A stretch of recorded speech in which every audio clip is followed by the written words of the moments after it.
This is Stacey McKibben with the Master Communicator podcast, where CEOs, senior leaders, and C-suite executives share their advice. It's 6 questions in 9 minutes because the best leaders know how to share their ideas concisely and quickly. Let's jump right in. In a few sentences, tell me who you are and what you do. Yeah, absolutely. My name is David Segura, and I'm a New York-based entrepreneur and investor who is currently working on a variety of projects. So in other words, my journey as a CEO started many years ago when I was running a company called Giant Media. Was fortunate enough to be able to scale that, and we had an exit many years ago. And ever since that time, I've had the pleasure of investing in, to date, almost 50 businesses. And it's a wide range of early stage startups ranging from fintech to ad tech to consumer, you name it. So primarily that's what occupies me today. That's amazing. So I love it. We're going to get the best of both worlds from you. First, having done it, and then, seeing everybody else that you're investing in. So be a wide variety of background to pull from. Appreciate that. Question 2, what's the best thing about leading people from your perspective? Oh, that's a great question. Basically, what I really enjoy most about leading people is being able to pass on some of the learnings that I've accumulated over my career. Some that I've taken to heart, obviously, some hard lessons won, if you will, just for making a lot of mistakes. And believe me, I've made plenty. So being able to pass that on to the next generation and just kind of letting them know what they might want to replicate and why, and also what they may want to avoid and why, has been really rewarding. One other takeaway I'd say is that people sometimes forget this, but mentoring and helping people is great, but I also learn a lot from that process as well. A lot of times just through listening or having to do research on a company's given problems, it just enables me to get better as well. So it truly is a win-win scenario. Love that. And first time I've really heard it talked about that way. So I appreciate, kind of the reciprocity that comes out of the process for you too. Of course, yeah. Right. Question 3.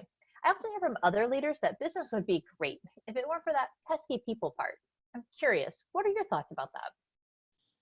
That's an interesting way to phrase it. I mean, obviously businesses are comprised of people. So without sounding cheesy, my literal first job was as management consultant, essentially the junior level at a place that was then called Towers Perrin.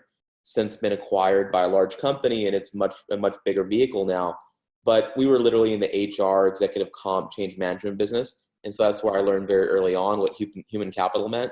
So every business at the end of the day, whether it's technology or even biotech, it's basically about the people, and if you can't really appreciate that or maximize that, it's very hard for a business to achieve its ends. The other comment I guess I'd add to that is that a lot of folks think that, if you're not a great manager, that means that you can't inspire or lead people. And I would say that certainly some people have better people skills than others, but I still think it's important for a leader, CEO, CTO, you name it, to be able to inspire and get the most out of his team, even if he's not necessarily the warmest person in the world. Absolutely. And I've heard the definition that leadership is about enrolling and inspiring others in a vision. I couldn't agree more. I kind of like that one. Question 4 for you. What other successful business leaders like yourself should be on my podcast?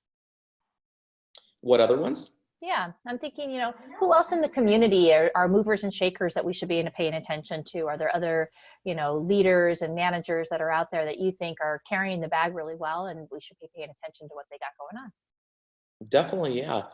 I can think of many people, but one person that immediately comes to mind, a young leader that's doing tremendous work, is the CEO of a company called Hawthorne. So Hawthorne is a New York-based company that essentially makes men's cologne that's tailored to someone's scent and essentially taste. And they're also expanding now their product suite for the rest of the bathroom. Brian has built a tremendous business. And what I've really appreciated about him is that he knows what he's good at, and he's obviously tried to amplify that, but in a very sort of humble way, he's taken advice on what his weaknesses are, and he's either tried to address them internally or just by hiring great people. So I'm always blown away by that level of maturity. So that's someone absolutely that I recommend. Absolutely. I'll go find him. I'll go track him down and make sure we get him on here. That'd be great. Happy to make an intro. Oh, even better. That'll save me time. Mm-hmm. Question 5, what piece of advice about communication would you give to other leaders? Yeah, so communication is difficult. It's something that anyone and everyone makes mistakes on. It doesn't matter who you are, how seasoned you are, you can always better communicate. The biggest piece of advice that I'd give to leaders with respect to communication is to always explain why. I think a lot of times leaders can trust their experience and expertise. And in many cases, they're correct. If they want to give an order or initiative, dollars to donuts in a lot of scenarios, they're right. But what I found over my career, and I've been fortunate enough to be counseled on this by a lot of different people that I look up to, is that people fundamentally perform better and have higher morale if they're not only asked to do something, but you explain why. So in other words, we're all busy. Sometimes we're very stressed out. We want to kind of gloss over that, but we owe it to ourselves, our businesses, and our personnel to clearly and thoroughly explain why someone should do something or explore a new initiative. And if you do that, I think communication is just that much better. That's amazing. Yeah, I often tell folks in the absence of information, people will make it up, and they very rarely make it up positively, right? It's not a favorable like thing that we make up in our minds. So I always encourage people to certainly, fill in the gaps, because if you don't, they will. Sure, yeah, and they have to. Yeah, and it might not be in your favor. Mm-hmm. So that's great. All right, magic question number 6. Tell us about your favorite boss or teacher. Who's really influenced you? There's been a variety of folks, like definitely my own mother. She was an accountant a long time ago at Dow Chemical. We're very different people. She's an accountant, very methodical. I'm more of your classic ADHD entrepreneur. But I appreciate the way she approached his different tasks, and I think early on kind of instilled a great sense of work ethic in me. Beyond that too, I had a high school teacher, brother Nick Gonzalez, part of the Lasallian, Catholic order.